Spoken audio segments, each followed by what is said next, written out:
You're listening to the Buns.com podcast network. Buns.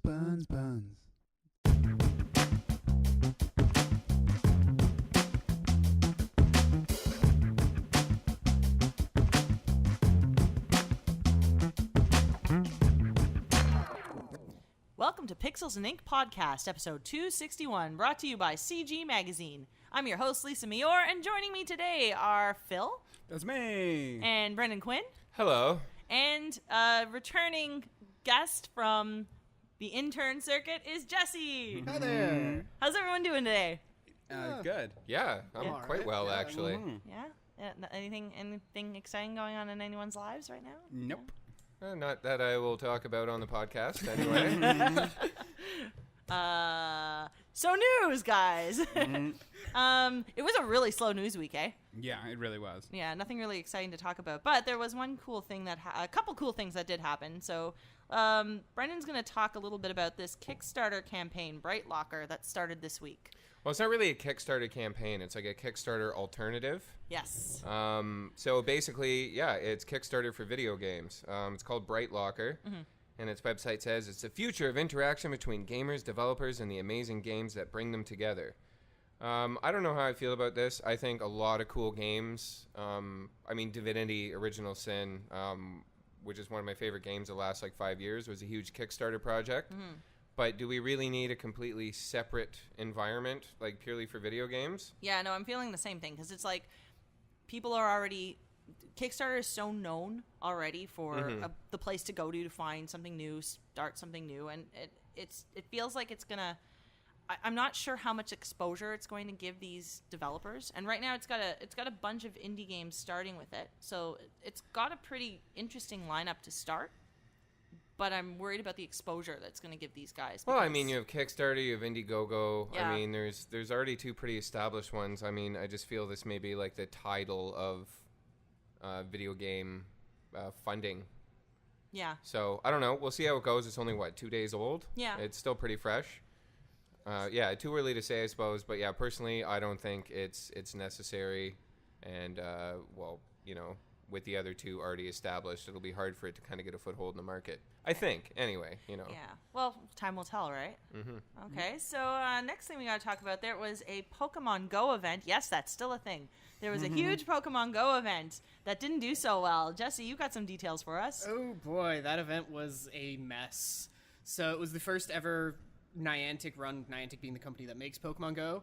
It was their first ever live event where people could come out and join together. They've ran events like this before for their other game, Ingress, but Pokemon Go, as we know, is a huge game, massive in popularity. Yeah. So what ended up happening was everyone went to the park that you had to buy admission to the event for. But what was admission? How much did it cost? Do you know? I don't know. It sold out so quickly I didn't even bother looking because there was no way I could possibly get a ticket. But essentially it was just so many people there, the cell towers couldn't keep up. And where did it take place? Chicago, I want to say. Okay. I can look that up as I'm talking, but yeah, it was bad. From what I heard, they did approach other cell providers in the area to tell them to bring out more towers and bring out the trucks, but nobody replied to them besides their partner, who brought one van out. Didn't the CEO get booed as well when he came out? That was funny seeing it back here at home. The CEO went out on stage and started talking to everyone, and immediately just people started booing and shouting, "We want to play the game." And when they were like, "Are you guys having fun?" I think somebody shouted, "We can't play the game," and that got a bunch of applause or something. I got an answer about the ticket thing. So originally they went for $20. Okay. All right, fair enough for That's that. pretty kind of event. reasonable. Makes sense how it sold out. Because they sold out so fast, scalpers ended up taking up the lot, and people were paying $800. No up way. to $800 to go to this event. That That's they couldn't way play too Pokemon much. Go. I have to go on a tear about how much I hate scalpers, but if I could buy a ticket for $20 and sell it for $800, I'd be absolutely all over that. Yeah, I can't even fault them for that. That's an absurd turnaround Wow, on I that. didn't realize that. Yeah, because you don't hear as much about Pokemon Go anymore. Yeah. Obviously, that first month was all over the news. I didn't realize people were playing so much at this point they were willing to pay $800 for an event. Like, that's Oh yeah, the madness. game still had diehard fans. Yeah. Like Well, that. didn't they just announce the legendary Pokemon were Yes, released? And finally, they- legendaries are in the games. Yeah. So. So there's a bunch of new stuff that they have. Got to give Niantic credit for the fact that they've been maintaining the property. Like they've got boss battles happening now, and there's a bunch of different extra things that they keep adding. There's some pretty interesting updates that are keeping people that are pretty invested in this going. But It's Yeah. debatable in certain circles whether Niantic's really keeping up with it, but Really? yeah, because what's the counter argument? well, part of the rework was they reworked the way gyms work, so it's no longer just the way they reworked it. It's supposed to encourage people to have high turnaround rates on it. Oh, really? Yeah, but the problem becomes now it's worse. And the raid battles, while great in theory, where everybody can gather together regardless of team and play together in one area against one boss, most you get are maybe 2 or 3 people per raid, and you're lucky if that's enough to take down some of the hardest raids. So So it's like they were expecting Yeah. bigger yeah, groups. if this had kind of come thing. out closer to that original big hype, Yeah. they definitely could have kept riding this wave. But almost a year later, So or they're I not think more really than a year. checking on their data as. No, I'm not saying that they're not doing it, but it sounds like they're really relying on old information. yeah, with they're all these very updates. slow with the way they've been That doing seems it. like just poor business. I mean, Yeah. considering the wave that they were riding for a while there, it's such potential to keep that going and make tons of money. Yeah, exactly. It was fun. I mean, I burnt out my phone battery on the whole thing. Oh, I went out and like I bought- went through an entire phone last summer playing it, but Yeah. once that happened, I just love those stories of people throwing out lures and then robbing Pokemon Go trainers to Oh show my up. I thought that was that's pretty clever. Criminals, man, they're always on the up and up. They know what's hot. Yeah, well, it's a shame. It's a shame because it did have some really positive effects too last summer when it came out. But maybe more things will improve. I'm Maybe. optimistic. I always am. So I'd like to see them improve, I'll be honest. yeah, I agree. I totally do. So Phil, you've got some great movie news for I us. do. Well, the first one we can talk about is, did everyone see the Ready Player One trailer? Yes. Yes. And what you thought of it? I'm definitely excited for the movie. I haven't read the book Yeah. Yeah. personally, but I've been meaning to get around to that. Yeah. But just seeing the trailer, I'm like, this looks amazing, and there's plenty of pop culture references Yeah. in there that. Now, see, that's the issue that a lot of people have with the book, is that it is essentially nothing but references. I mean, Really? there's not much outside of remember this, remember this, remember this. And a lot of people who read that are now worried that the movie itself is just going to be an onslaught of references to 80s movies and video games and so on and so forth, rather than any actual engaging, fun plot. Yeah. But again, I'm a cynic, and the people I talk to are mean-spirited cynics as well. So I mean, Yeah, I like the look of it. I haven't read the book either, so. But really it's not- Spielberg's not- helming really it, can't right? add a lot. Or- Yeah, he is. yeah, if there's anybody that I'd trust a property to do 80s nostalgia justice, Yeah. it's the guy who created a lot of. Yeah. Oh, for sure. Plus, from what I've heard about the book, it is the concept for the world and everything is actually pretty clever, and there is some good stuff going on there. And yeah, I'm excited to see how it turns out. I think Spielberg is definitely the guy to do it. If only because, like you're saying, he's the guy that created all those 80s properties, and then also because he's like one of the few people who's powerful enough that can get everyone to get all the licensing rights for everything. Oh, that's a good Which point. is like I he's didn't the even reason. think of Yeah, that. he's the reason why Roger Rabbit happened, is that he was calling everyone up, being like, "Can we have Oh. permission to use all these characters?" So I'm assuming that's part of it, but at the same time, I couldn't help but notice in the trailer that they were all conveniently Warner Brothers owned properties. So. Oh, okay. So it's hard to say, but yeah, I'm intrigued. I mean, anything that guy does, I'll go see, and it looks like a lot of fun. But Oh, I mean, I'll see. definitely see it. And like, the book to me now is only bad in retrospect. When I was reading it, I probably finished it in like 2 days. Yeah. Like it was a fun, engaging read. I definitely, I couldn't put it down.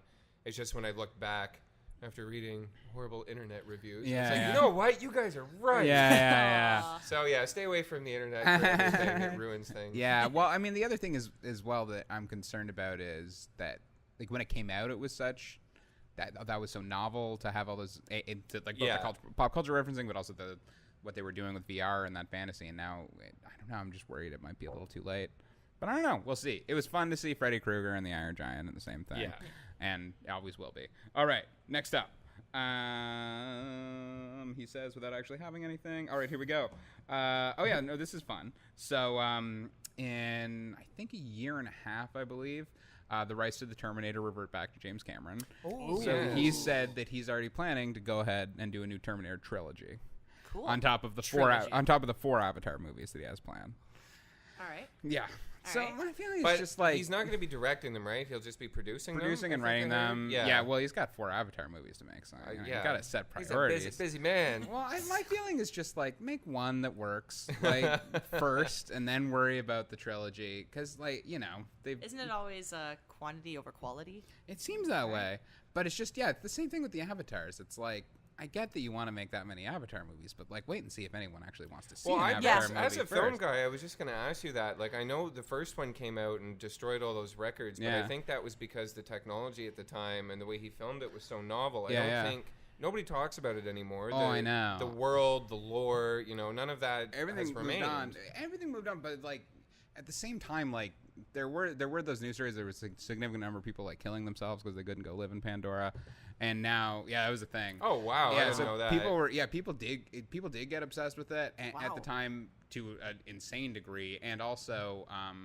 they did open up that Avatar Disney World. That's people right, are going nut bar over that, but at the same time, I'm with you. Like, it has not become iconic in the way you'd expect the highest grossing film of all time. absolutely. With the Yeah. right amount So of it's marketing, weird. he could make it relevant again. Sure, and make a especially fortune. And he's also like claiming that like it's going to be released in 3D without glasses, and he has all these like huge technological Well, plans. there's for it definitely again. like he set such a bar again with the first one, based purely on like filming techniques. I have a buddy who's like a colorist and a cinematographer, and he absolutely enjoyed the movie purely from that perspective. Oh like, yeah, on a technical level for sure. Yeah, he didn't care about the story or anything. Yeah. He was just like absolutely floored by what they accomplished with for the sure. movie. And one would hope that like, part of the reason why Avatar took so long, the first one to get made, was because it was waiting for technology to catch up. Yeah. And he claims the same thing's happening here.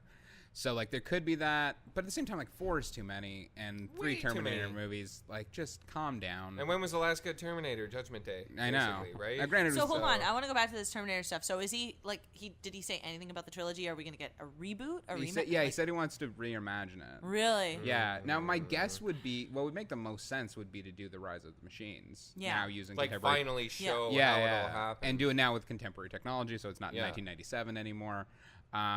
But Although I'd kind of like it if they did.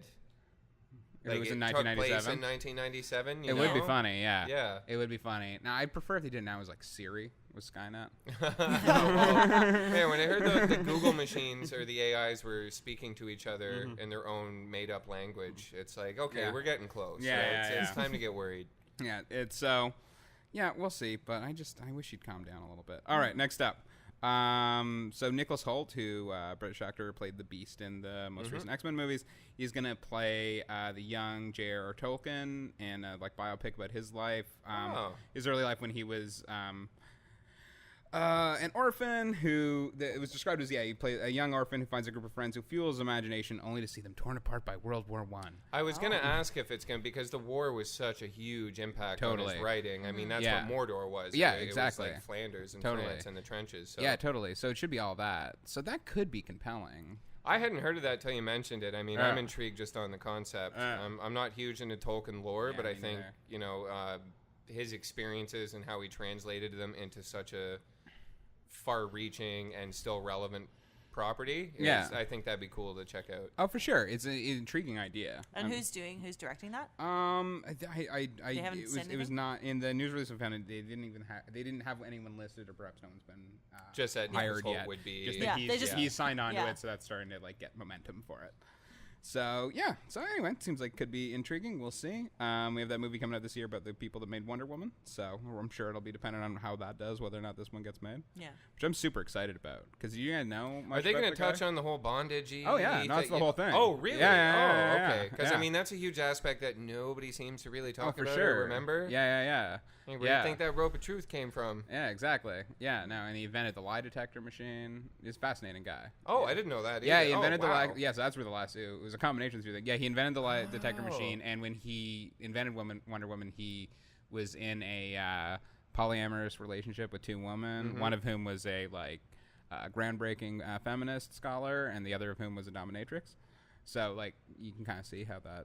Well, I mean, I'm very much interested where in Wonder this Woman film came now. together, yeah, and then he actually ended up getting fired off it because the books were too perverse Oh. at the time. Yeah, there was a whole thing about how he got into this whole thing about the sexuality of the women on that planet, and then because there were no men, and it was kind of like bondage based. Yeah. In the 40s, that just wasn't cool. No. Yeah. And this was In a pre-comics code, too, Yeah, right? totally. So it was very, very strange little thing. So anyway, that's neither here nor there. All right, moving on. Oh, yeah, and then the last story is just kind of a funny one, which is that they're continuing to reshoot Justice League, which at this point they must have been reshooting longer than they've done Yeah. the actual original Absolutely. shoot. Now Joss Whedon's in charge, and the funny thing is that Henry Cavill, who plays Superman, is shooting the new Mission Impossible movie now, so it's become like incredibly difficult for him, where he's like working 7-day weeks and flying between countries to do both. But more importantly, he has a mustache in the Mission Impossible, and the producer of Mission Impossible won't let him cut it, so they've now decided they're just going to CGI out his mustache as Superman. So it's easier to CGI out a mustache than wear a fake one. Apparently, Huh. yeah, apparently. God, technology, how far we've come. Yeah, no, so they're reshooting right now because after SDCC, it was basically confirmed that Ben Affleck's no longer going to be Batman.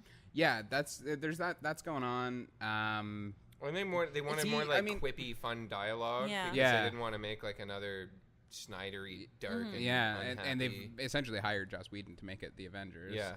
Yeah. No, the Batman thing, it's tricky to say because like Ben Affleck was still like overly enthusiastic about it when they asked him about it. I feel But like he wasn't committing to a lot of. yeah, but I feel like they'll at least give him that solo Batman movie. But they have also said that the which is a smart move given how what everyone dislikes about the DC thing so far, that the Flash movie is going to be Flashpoint, which would allow them to completely retcon the entire universe within the plot and recreate everything from scratch and make it seem like Kind it of was what they planned do with all like along. Crisis and all that. Yeah, Like, totally. just blast it all to pieces Exactly. and start over. Exactly. So they actually have that built into their plan now. That at one point, Amazing they'll- how, like, something that became so maligned in comics is now like a tool for movies to do the exact same thing. Like, we so did a few, ridiculous. it's not working. We'll make some crazy event happen and we Yeah. can start all over again. Get rid of everything. Yeah, it's a little ridiculous. But anyway, I just like I'm fascinated to see that Justice League movie now, just because I just can't imagine how that would work at this point. If they've shot like 3 different versions of it at this point. Yeah. Like they started shooting the version they had planned, assuming everyone was going to love Batman versus Superman, and then they were like rewriting constantly when that was happening, and then they went back and reshot it a bunch after that. And then they replaced Zack Snyder with Joss Whedon, and now he's reshooting it. Like, I just Well, don't... Suicide Squad had a ton of reshoots too. For did it sure, not? and look how that and turned out. Yeah, Yeah, exactly. but we all saw how that worked for Yeah. it. So That's what I mean. Exactly, Like, yeah. it obviously didn't work. I mean, you can have something that's going to suck and just kind of let it suck, or try and save it and make it 100 times worse. I Yeah. know. It is a poorly edited mess of 3 Yeah. different movies. It's It's gonna a shame be... because I'd actually like to see a good Justice Well, I'm just League like, Oh, I mean, yeah, I got absolutely. no vested interest in it really at all.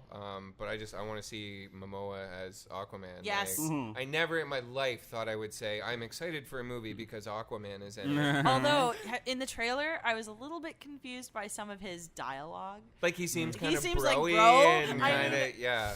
I don't know how Oh, I feel you're about bad. that. I dig it. Like Yeah. yeah, whatever, man. If they do that kind of cheese right, I think Yeah. it'll be fun. Plus, with Ben Affleck being just a grim and miserable and sour guy, it might be fun. But All honestly, I that's know- the only thing really for me that's kind of drawing me to the movie. Because Kind of crushing my fantasy of this new Aquaman. That's all I gotta say. Yeah. Bro, Aquaman, not my thing. Yeah. So that's all you got? That's it. Sweet. So why don't we take this opportunity to take a break and hear from our sponsors, Buns Podcast Network and Comic Bento. Thanks, Buns Podcast Network and Comic Bento. All right, guys, we're back with some movie discussion. Phil, you went to go see Atomic Blonde, right? I did go see Atomic Blonde. And what did you think? It was okay. Yeah, I was very excited. Man, I wish I could get new comics every month, but I'm broke and oddly always $5 short. Lame. Wait, $5 short, you say? Well, I've got something special for you. What the hell was that?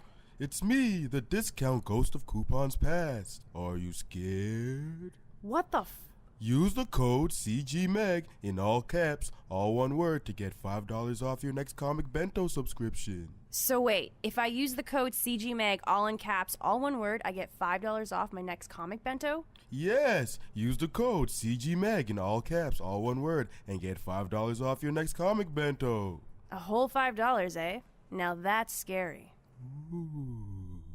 The Pixels and Ink podcast is brought to you by Buns, your city network. Buns connects you to the people in your neighborhood to help you find the things you need to fuel your real life. Swap things you already have to get items you need. You can also find jobs that pay the bills, homes for rent, advice, and a place to talk about your city. Buns is available online at buns.com and on your phones via the Apple App Store and Google Play Store. Thanks, Buns Podcast Network and Comic Bento. So, Phil, you went to go see Atomic Blonde, right? I sure did go see Atomic Blonde. And it was okay. So I was very, very excited for this one because it's directed by David Leitch, who is one of the half that directed John Wick and is going to make the new Deadpool movie. And I thought it had a lot of potential. And what it really comes down to is what you expect out of it. Mm-hmm. Like, as an action movie, you know, I find for the most part, as long as the action's really good, that's all you really need out of it. Mm-hmm. But as a movie, it's nice if there's like plot that's worth following and characters that you care about. And this doesn't really have that, so that's a problem. But anywho, so yeah, it stars Charlize Theron as a super spy in the 80s. He goes to Berlin right before the wall falls down. She's going there to try and stop a stolen list of secret agents' secret identities from getting out into the black market. And she meets up with James McAvoy, who plays a wacky party boy spy, and yada yada yada. It really doesn't make much sense or add up to much. And more importantly, what's most frustrating with it is how dourly serious it is most of the time. That you're primarily just seeing character actors in crumpled shirts looking very stoic and sad off camera in between punch 'em ups. Now, the punch 'em ups themselves are fantastic. David Leitch was a stuntman for years before he got into directing, and he does some like incredible physical acting, incredible physical action sequences in it that are as good as anything in John Wick in particular. Because the reason that he has Charlize Theron wear that horrible blonde wig is that he is so that they can use hidden edits to sort of sub her out for a stunt woman and back in. And there's one like incredible like 10-minute single take action scene that goes up and down 3 stories in a building, and then out into a car during a car chase. It's amazing, but the problem is at that point in the movie, like as well, I loved that isolated sequence. I was just so bored of everything that was going on. I wanted it to be over. Yeah. And that's not great. Yeah. Particularly, and it was something that I thought could have been solved, but it simply, even by virtue of even if they had like a mild sense of humor about it, like John Wick, which is Like sort of self-aware of that. Totally, yeah. This is just a bunch of action set pieces. Yeah. Loosely Yeah, like John Wick could have easily, if it had been played straight, been like a really dull and cliched, but because they were aware of how silly that was and exaggerated it, then it became more fun. Could have used much more of that in Atomic Blonde. There's a little bit. It is very like gratuitously 80s themed, and it's neon colors and big shouldered fashions and constant dance 80s dance So it's a little hits. cliche. Yeah, there's a lot of cliches in it. But that being said, the action scenes are incredible. Yeah. One, like I said, that climactic one near the end is one of the more impressive ones I've ever seen. So ultimately, like, I did enjoy it as an action movie because I normally do expect them to be kind of crappy, except for the action. That's just sort of part. That's just part of the thing. Of course. But I was hoping for a little bit more out of this, and that was disappointing. Also, part of it is that the plot really reminded me of one of my favorite comic book series that's on right now, Velvet, which is also about it was also a Cold War thriller about a butt-kicking lady spy.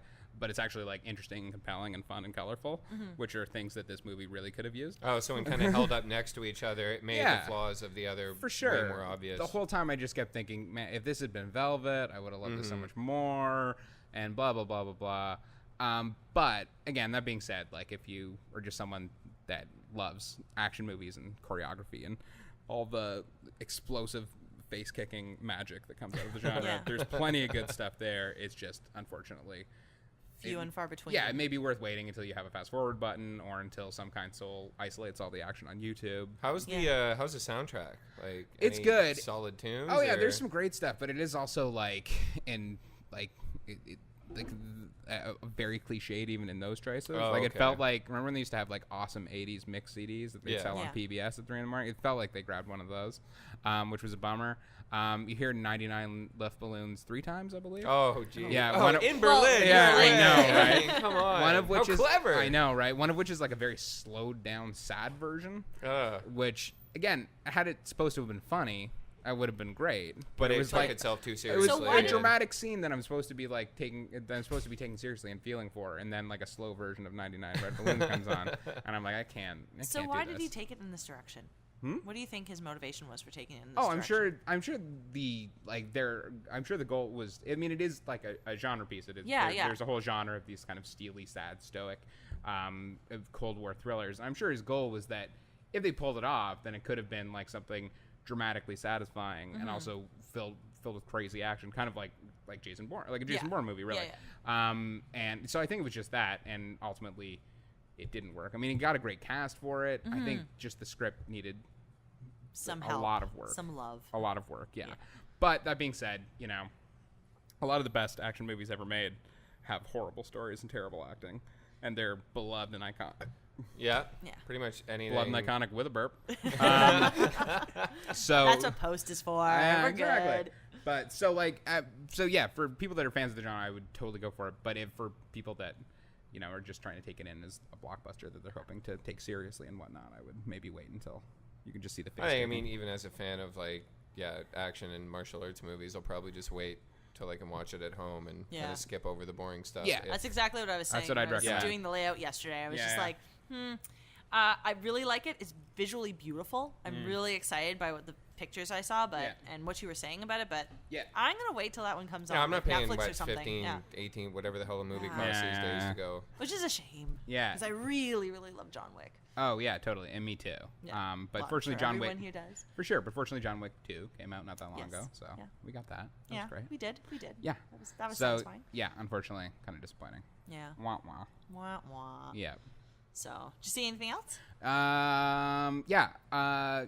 was the other big movie this week is the Emoji Movie, which they didn't screen for press, so I have not seen that yet. Yeah. But perhaps we I can wonder why they didn't screen it I for know, press. yeah. Oh, gee, It sounds Well, so currently good. sitting at a Metacritic of 9, a big round 0 on Rotten Tomatoes. I can kind of understand why they may have not screened it for the press. Yeah. Perhaps Yeah. not glowing reviews that they were, totally ready for. Yeah. It sounds abysmal. So So I what didn't are- see that. The only other thing I saw this week was a movie called Lady Macbeth. Oh, I've heard a lot about that. Yeah, it's really actually, good. Yeah, it's a British film about this young woman who's like it's set in the Victorian era, who is married off to a wealthy coal mining family. She's traded along with property, so it's very humiliating. And on like her wedding night, after being rigidly tied into her pretty dress and so forth, her new husband comes in and tells her to turn it around and then jerks off and goes to sleep. So it's very unpleasant. And then from there, she just lives this very cloistered, very painful, horrible existence. And then she ends up hooking up with this stable boy, and they have an affair. And then she slowly ends up murdering most people in the movie. Hence the title. And it was very good. It's very dark. It's very still. It's very unsettling. And it's also very, very clever because it kind of puts you in a position where, because it was such a particularly misogynistic era, you're automatically on her side and want her to sort of fight the system, man. But then she ends up being a horrible person, taking advantage of people. So and it kind of murdering them for suck it. you into cheering for her, and they're like, Nice. but also Yeah, she's horrible too. Yeah, totally. Just to screw with your emotions and make you feel terrible by the end. So if you like that sort of thing, it's great. But it's definitely not a fun night at the movie. Well, I just love the stable boy archetype because I find that a lot more relatable than the rich industrialist cool guy getting married. There's totally. hope for guys like me. Oh, you for know? sure, totally. But then there's also a really interesting racial component to it, where the stable maid is black. There's also a black maid who she's taken advantage of.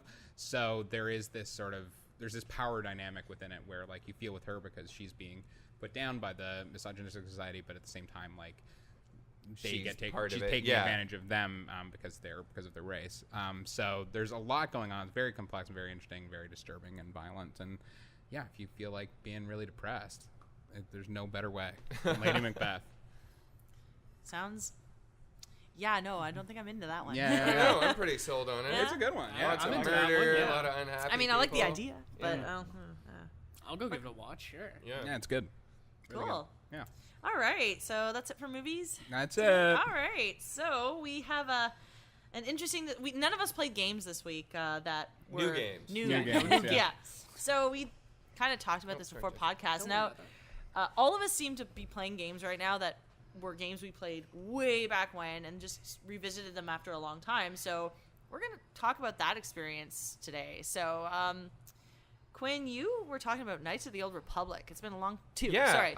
Well, two, just because I had actually played the original more recently than the sequel. Plus, it was my PlayStation was getting fixed, and I just have my MacBook, and obviously, it's not a gaming rig, so it can't really run any newer games or anything that kind of requires like beefy hardware. Yeah. I was like, oh, what the hell? Like, I still have all these older games to play. Why not play Knights of the Old Republic 2 again? Yeah. And honestly, like, I mean, it's janky and it's ugly and all that, but the gameplay still holds up. The story's awesome. Like, as a Star Wars fan, I'm playing through it as a Sith probably for the third time. Eventually, I'll probably replay it as a good guy, but it's just really hard. It's never Yeah. fun to be Yeah. the Jedi. You don't want to, man. I don't want to heal people. I want to choke them and shoot lightning at them. Of course. And plus, you can play it now. I can plug my PlayStation controller into the laptop and play it like that, So- which makes it a lot of fun. Mm-hmm. But yeah, I mean, a lot gets put on games being shiny and fast and frame rate and high def and yada yada yada. But a game that's still fun to play will always be fun to play, Yeah. which I think is kind of the crux of what we're all talking about here. Mm-hmm. Now, was it the nostalgia factor? That No kind way. of I color? mean, like, honestly, it's the gameplay still holds up. They still have games like that. I mean, sure, Yeah.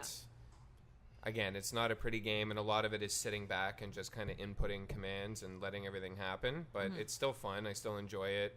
There's still a bit of strategy to it, and building a character is always fun, especially in the Star Wars universe. Yeah.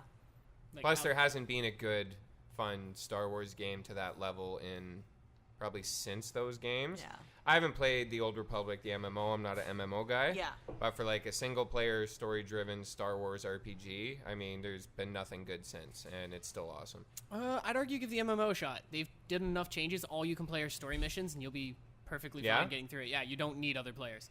Just, yeah, like, I've never really played. I tried playing Star Wars Galaxies when it came out, like, Oh, many moons gosh. ago, and I was Yeah. like, well, I'm never playing a Star Wars MMO again. Like, this is not No, for Brendan. I played through the first KOTOR, and then I did play through the second one, and I still wanted some more, so I jumped onto the MMO, Yeah? and it's pretty decently well. Like, you still got your companions. You can still go through the main story missions, the Okay, main planet cool. missions. Give it a shot if you want more. Yeah, I might as well try it out if I'm, fiending for something more.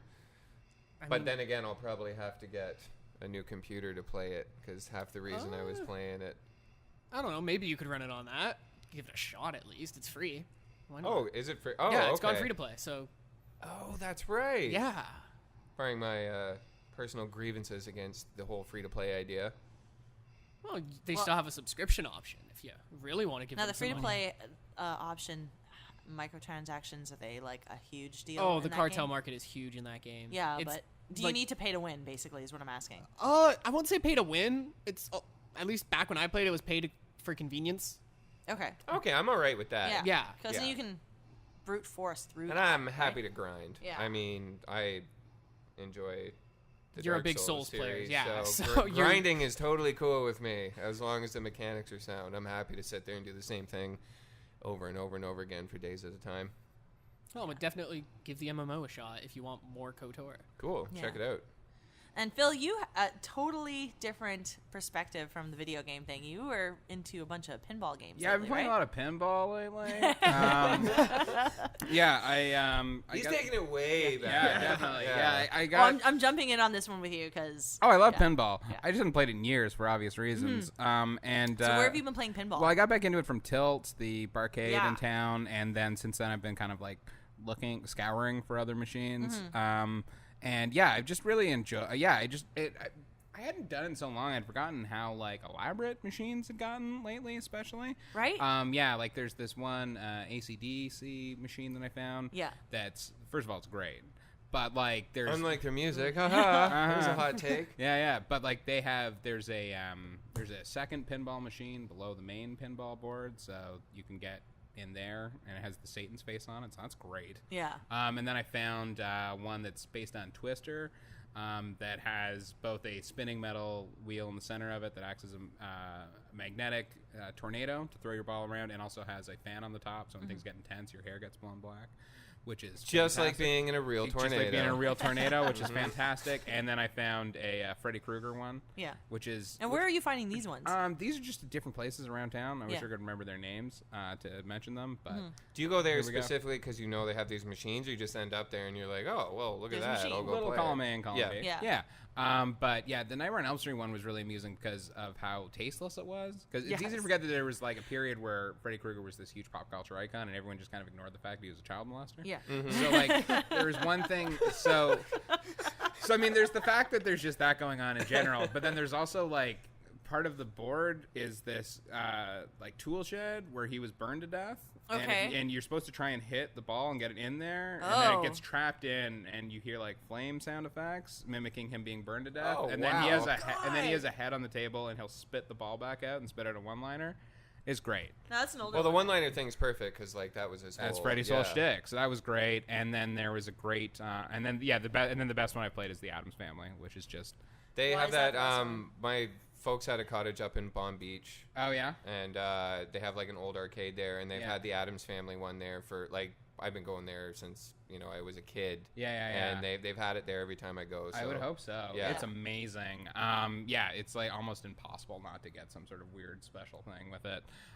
But yeah, so that was incredibly fun, and so I just enjoying that. It's amazing how it just even as simple as it is, they hold up really well. And also like I had just assumed they'd stop making pinball machines, but they do not. No, they don't. Yeah. No, it's Oh, a really? very They're still thriving. doing it And they for get it, and they It's a get big. especially since I think Toronto has recently changed their laws. Originally, you weren't allowed to have a pinball machine in a bar unless there was a separate partition and a separate room for it. Oh.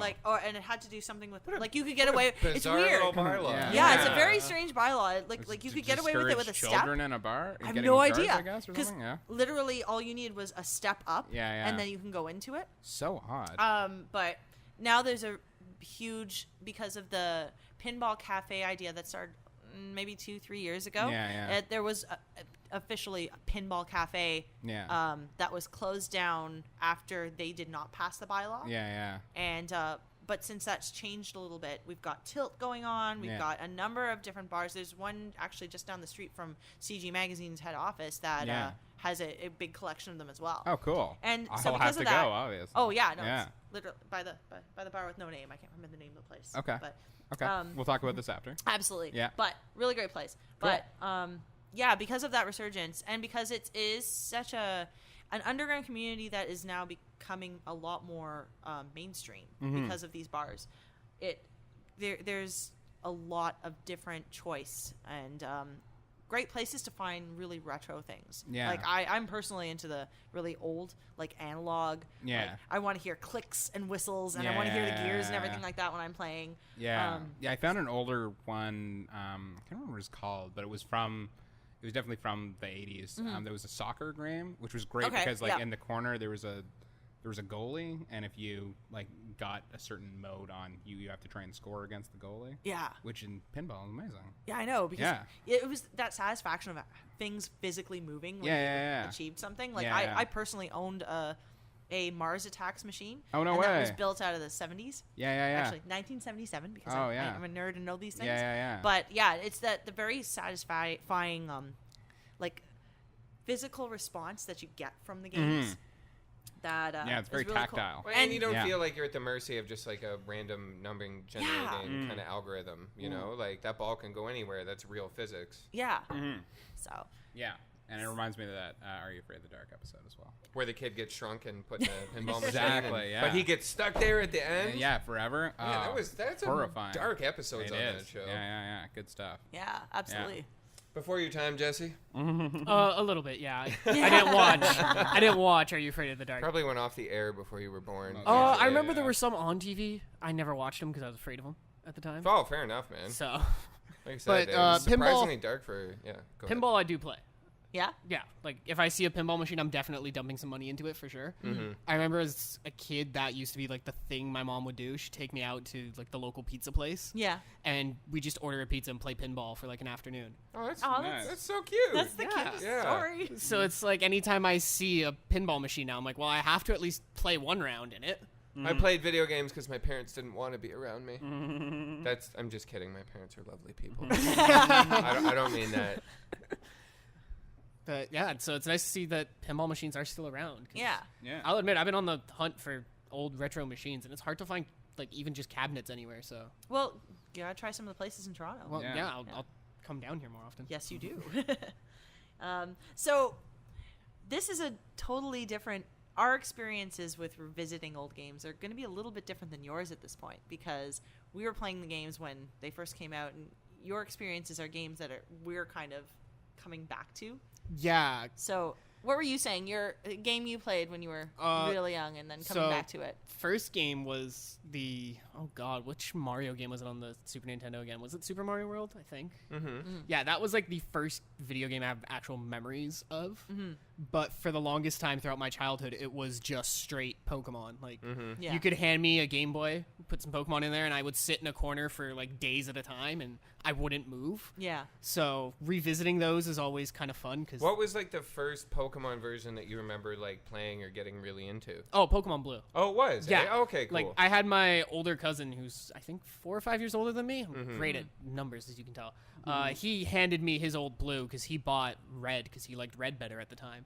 So he's like, "Here, take Blue. I don't want it anymore." And I just sat down and just marathon that as a kid. Obviously, doing the way any kid does: grab your starter and that's it. Yeah. Every other Pokemon is just cannon fodder.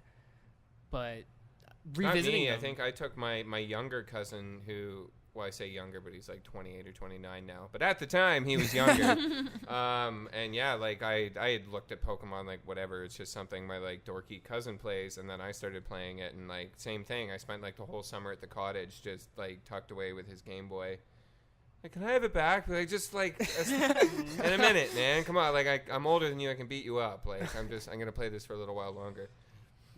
But yeah, it's definitely funny hearing you guys talk about these games as if they're with fond memories. And I'm like, some of these I haven't even touched. Like when you were talking about KOTOR, I only touched them for the first time maybe 5 years ago, if that. Oh wow. Yeah, so I touched them well after like the fans had modded it, and we Yeah. had plenty to go on. And seeing you have different experiences than me on that's just kind of.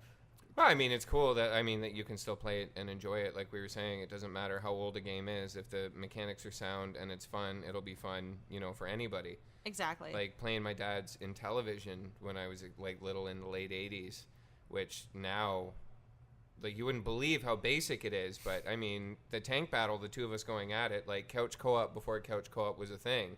And it's the most basic thing ever. But man, it was a blast. And then him telling me kind of similar stories of like him and his brothers playing it in the 70s. Yeah. And it's generations come and go, but games that are fun to play will always be fun to play, I think. Oh yeah, for sure. I'm still gonna probably whip a cartridge of Pokemon Blue at my child when I get one, and Yeah. here, play this. I don't know where we're gonna find the Game Boy or the batteries, but play it. Good luck. Yeah.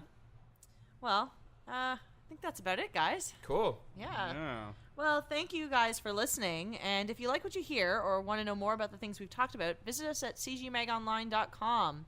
I know Phil's Atomic Blonde review was up yesterday, so please check that one out. And there's a number of other things we talked about this week that are up there.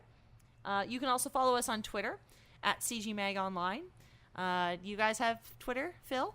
I do, at that Phil Brown. And I know, Quinn, you don't have Twitter still. Want us to follow you on anything?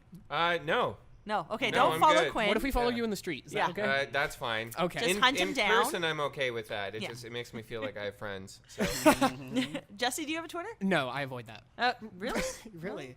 Like I don't touch it. You're like, Yeah. I get that. I understand that. Saying that, you can follow me at Lisa Awesome. What an awesome segue there. That was perfect. I don't even touch Twitter. Well, I do, and this is mine. Here's mine. Please follow me. Nothing wrong with that. You can also follow us at Facebook. We're CG Magazine on Facebook. On Instagram, we're at CG Mag Online. We post some really fun pictures and videos and the occasional, pictures and videos. That's cool stuff. Just look it up. And thanks again, Buns Podcast Network and Comic Bento, for helping us make this work. From everyone here at CG Magazine, have a great weekend. Bye, everyone. Bye-bye.